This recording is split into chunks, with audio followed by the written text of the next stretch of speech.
Hi guys, welcome back to Cody TV.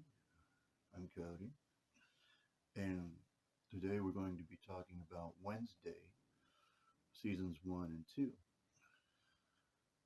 It's pretty funny because I didn't expect that the Addams Family would stay so popular after so many years of having been on TV and in the movies. Um, I think the first time I saw the Addams Family, I was maybe 5 years old. My mom turned on a show when I just got home from school, I think, and I was like, oh, I don't know, I was probably five, maybe seven at the time. Um, and she wanted me to watch something, and she'd found. I said okay. I sat on the couch, and there were all these goofy characters, weird characters, and I didn't realize what I was watching. And I asked her, I think I asked her what it was, and she said it was called The Addams Family. And I was like, wow, okay. So I just kept watching, and the more I watched, the more I got into it. And it's kind of like Star Trek, you know. But one of the characters that caught my attention most was Morticia, for obvious reasons. But she reminded me a lot of Vampira, who was a character in an old horror movie, or I think it was a horror movie. It was about zombies, something like that, alien zombies or something from the 1950s. It was a movie, I remember that much. But Vampira was one of the characters in the movie, and Morticia reminded me a lot of her, and which I didn't find out until so many years later that Yvonne DiCarlo, who played Morticia, actually modeled um, Morticia after Vampira, um, for the character of Morticia. And I thought, I didn't know that. I mean, she certainly looked like her, but I didn't know that Yvonne DiCarlo actually went that far. Um,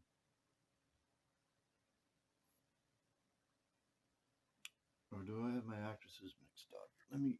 This is a Google-worthy question. I hate to say that, but aside from the history lesson for those who don't know, oh, stop that! My phone's going off on me. Um, yeah, okay, here we go. Yvonne DiCarlo.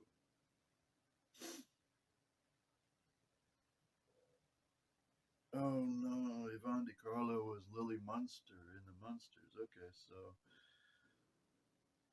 the person I'm thinking of was Carolyn Jones, I think. Yeah, that's her. Carolyn Jones played. She she played Morticia in the Addams Family. That's embarrassing, but that's okay, you know. But hey, whatever. Um, it's kind of embarrassing that I got those two mixed up, right? It is. It is. Maybe now I should do a video about the monsters. I don't know. Maybe further down the road. Maybe. We'll see. But anyway, let's talk a little bit about Wednesday. Wednesday Adams and her series, which is on Netflix. Wednesday. Oh, stop that. My phone again. Um, In season one, we got introduced to a lot of people. We also got introduced to a brand new Wednesday, played by Jenna Ortega, who did a really phenomenal job playing Wednesday. And she's just she's just cute as hell. She really is, and Jenna Ortega is, and she fits into the role of Wednesday very well. Um, I don't know. It just seems like Jenna is kind of tailor made for the character, and the series really works. The season one really works because we're getting introduced to a lot of people. We're getting introduced to the into the members, the important people in the school and everything. And we get introduced to people like Tyler, who almost becomes Wednesday's boyfriend. We even see them kiss, um, which was nice. I thought it was kind of early for such a character as Wednesday to have a boyfriend already. I don't. I'm not going to discount the idea of her getting into a romantic relationship with a character, but it seemed like season one, this early, is that really a good thing for the character? I mean, we're talking about Wednesday Adams. We're talking about a kid who is well, I shouldn't call her a kid. We're not talking about the little girl in the series series in the '60s. We're not talking about Lisa Loring. Um, this is a new generation. It is the 21st century. So, I'm being an old fuddy duddy. So, there. I have the right. I'm in my mid 50s. And, you know, but it's just, I don't know. I guess it's kind of like a daddy mode thing for me. But anyway. And we also got introduced to Enid, who is a very strong character and a great character to be Wednesday's roommate, who is equally cute and for a werewolf. And Enid and Wednesday really play off each other very well, and it's a lot of fun to watch those two. So they're not just classmates; they're also roommates, and they're working their way toward becoming friends through season one. And Wednesday just has this really, not through any fault of her own, but she has this kind of standoffish attitude when it comes to people. And there are only so few people that she can actually get along with. One person being is her Uncle Fester, who is an all time favorite character of mine because he is so weird, very much like me. And he and Wednesday just openly see each other as kindred spirits. I think that's a very large reason why they get along so well. If they didn't see each other that way, they probably wouldn't be able to get along because the Adams family it's a very weird family. I mean, she doesn't even seem to get along with her dad very well, Gomez. And Gomez is a great character. I mean, it was played by Luis Guzman. And if you check out the earlier movies, you see that Gomez was played by Raul Julia. Great actor, phenomenal actor. I've always been a big fan of his, but he was always a little too suave, to really be Gomez. I mean, he brought him to Raul brought him to life brilliantly, just absolutely nailed the character and owned the character for two movies. And just this is the guy we want to see play Gomez. John Aston in the 1960s played Gomez as well, and he was very suave too, and he was very debonair, I think I said it. But if you compare the Gomez Adams in the series and in the movies to the Gomez that you would see in the comic strip, um, oh, I think it was in the New York Times that Charles Adams did the comic strip for decades, you know, almost literally. You would see that the Gomez in the comic strip was very different. He was this hunchback over kind of character, and he just was not a handsome person at all. He was really kind of like a ghoul, you know, in an odd way. But he was still a relatable character, and I think they did that with Luis Guzman, having him play Gomez again. Well, for the first time, I should say, in season one. And Luis really brings back how Gomez originally was in the comic strip. He was just this kind of hunchback type of character, an ugly, ugly person, and that was the original Gomez, to be honest. And I think that was just that was a great way to portray him. You know, the way he originally was. No disrespect to John Aston, no disrespect to Raul Julia. Both of them were great actors, very physical actors, very good with comedic timing and everything. They had a very strong sense of comedy with the way they did things. And they were both very passionate about their characters. So, no disrespect to them at all, not even an ounce, okay? But, Gomez originally was not a suave, handsome character. He was not. And if you go back and if you look at the comic strips in the New York Times or the New Yorker, maybe it was one of those two, you'll see what I'm talking about. Because Gomez actually looks like a lump of a man. He just looks like a hunchback, man. So just throwing that in there. Um, but in season one, we got to we got to meet the new Wednesday very much,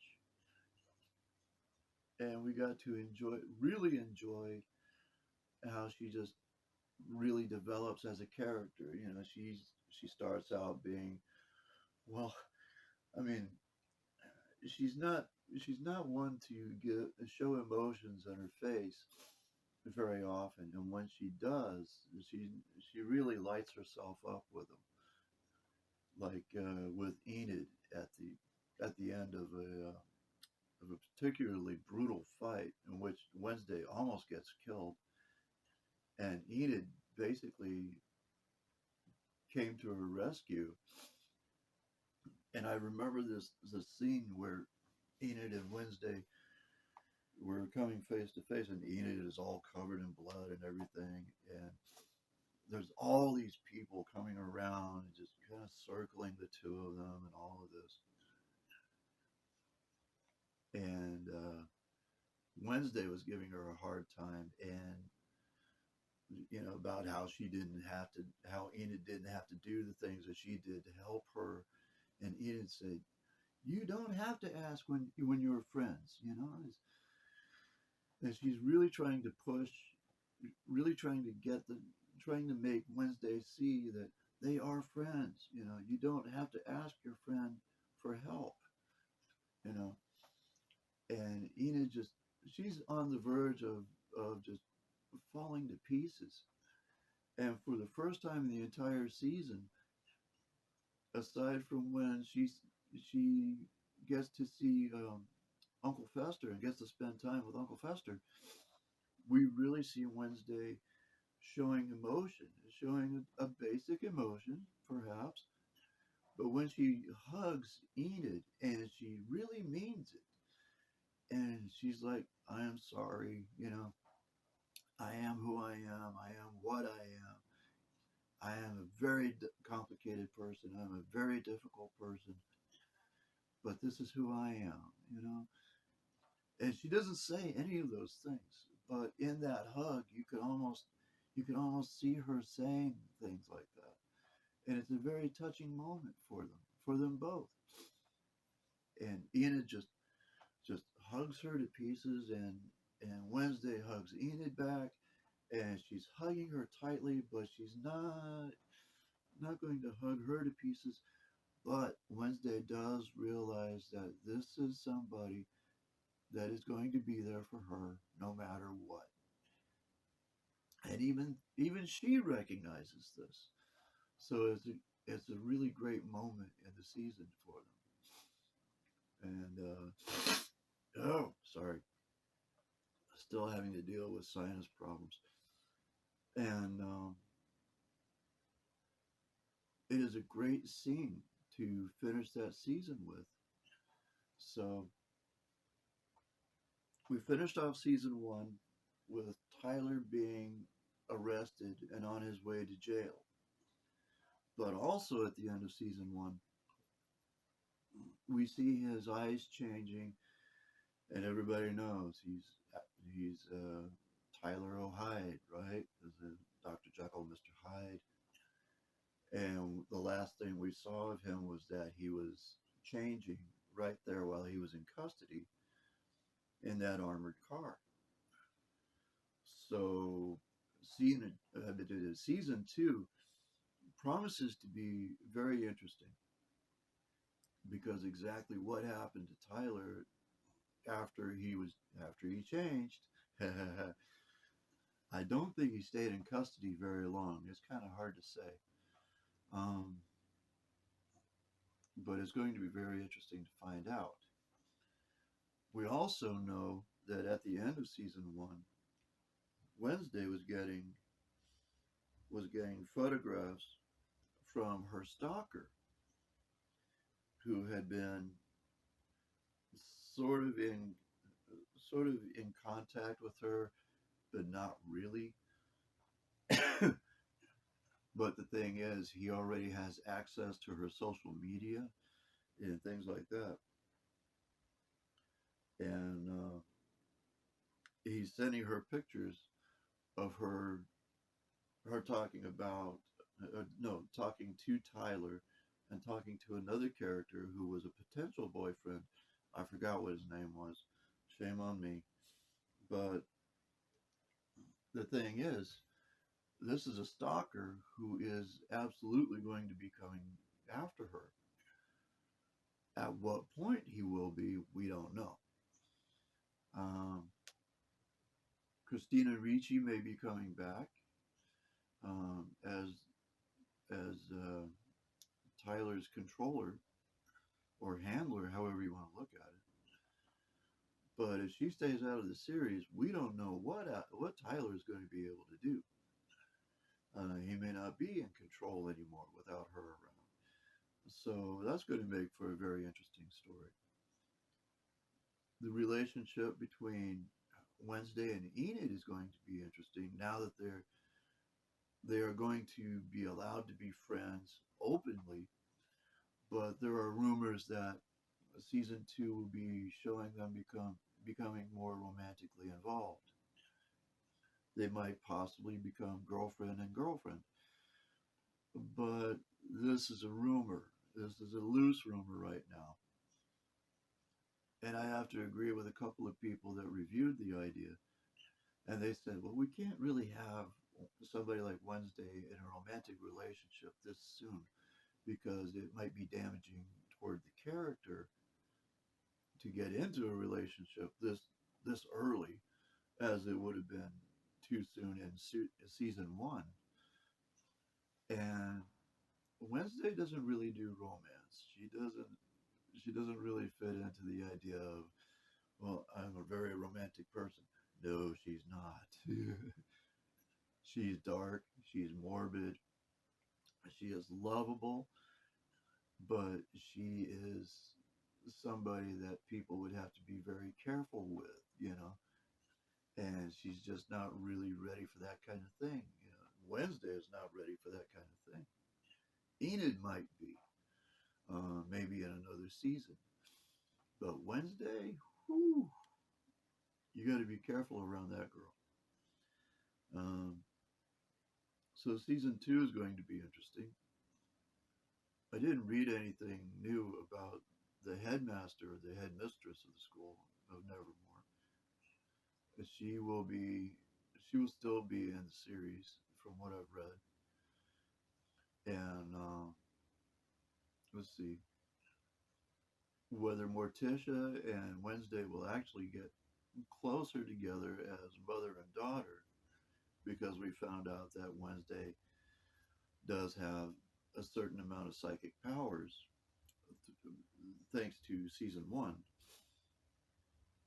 Now we just have to find out how far that's going to go, and how far she's going to use them, if she's going to use them that much, or if she is going to use them. Okay, how's she going to do it?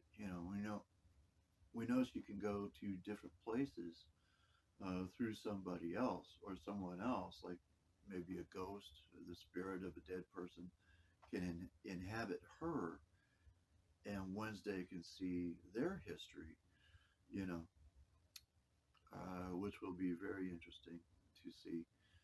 We'll be getting a chance to find out all that stuff, and we'll just see what happens from there. Let's see.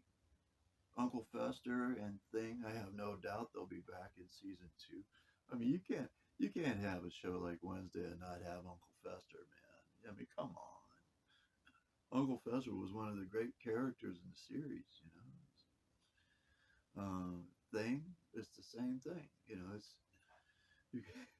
you got a dismembered hand running around, and doing communicating with other people, with people actually, with sign language, or Morse code. How else is he going to do it? He can't say anything. So I'm looking forward to seeing those two back in the series again. But it looks like season two is going to be a lot of fun. So I'm really hoping, and I'm also hoping that Tim Burton stays in control of what's going on, because I mean this is his thing, man. This is the area that he specializes in. I mean, Tim Burton. I mean, this is the guy who made himself known, who made himself a hot property with movies like The Nightmare Before Christmas and Edward Scissorhands. You know, I mean, Sleepy Hollow was also a big hit for him. This is a guy where the morbid and the macabre and the weird, that's his playground. You know, kind of like Stephen King. But yeah, that's his gig. That's his gig, baby. You know. So if you want to see something macabre, but still really cool, check out Tim Burton anytime. He's got a whole back catalog of movies you can choose from. The Corpse Bride, wonderful movie. Um, like I said, The Nightmare Before Christmas, his trademark, you know, and oh God, there's so many others, but Chemo Brain is not helping me much. But anyway, uh, I guess that'll do it for this video. Let's see. Next time I'll be talking about Star Wars. How things are not going so great for Star Wars, and what was actually the last great Star Wars movie? Was it Rogue One, or was it the Han Solo movie? Not for me, it wasn't. I saw that, and I'm ashamed to say that I saw it, because it just was not that great a movie for me. Rogue One might have been might have been the last great Star Wars movie for me, because it certainly was not the sequel trilogy. But anyway, I'll be going over all that in the next video, in a Star Wars review video. So I hope everybody's having a great day. Hope you have a great week. Um, love to everybody. And if you want, you can subscribe to this, to my channel. If you want, I'm not making any money off this. I'm just running this on personal opinions of my own. And if you enjoy what I do, that's great. You know, you can leave a comment in the section down below. I'm not going to point down below because, you know, I haven't uploaded this yet, so it's kind of weird for me to do that kind of thing. But if you like it, let me know. And if there are other subjects I could cover or other movies I could cover, I'll be happy to hear them, hear a few suggestions, and you can let me know what you think. So, but for right now, I've got to think seriously about editing, doing a little bit of editing on here, and do a little bit of getting this put together so I can upload it. So, all right. We'll talk about Star Wars in the next one.